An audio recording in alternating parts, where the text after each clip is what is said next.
So mayroon nga po tayo ditong nadaan ng pusa po, no, nakahandusay na lang po siya. Sobrang dumi. Tapos mayroon nga pala siyang sakit.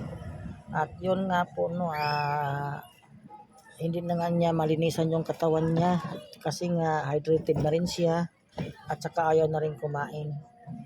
So dito lang po siya nakita sa may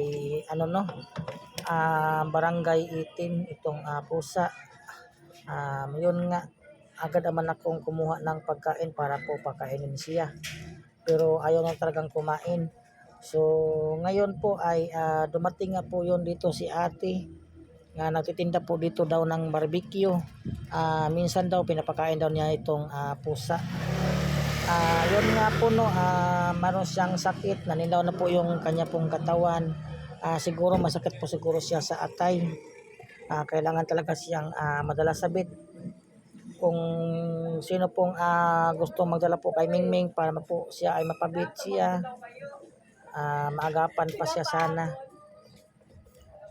So hinimasimas ko muna sa dyan, no, para nga po siya ay ganahan kumain.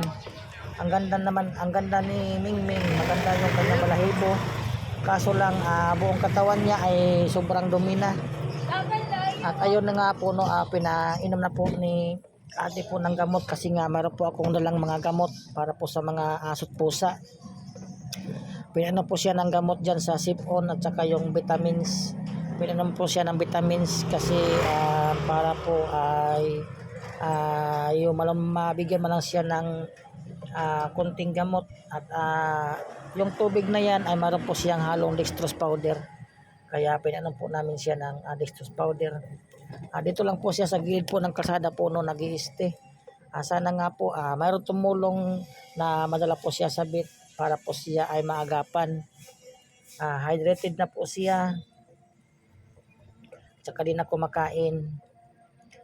Mayroon nga siyang naramdamang sakit kaya talagang ayaw na niyang kumain. So ayan po.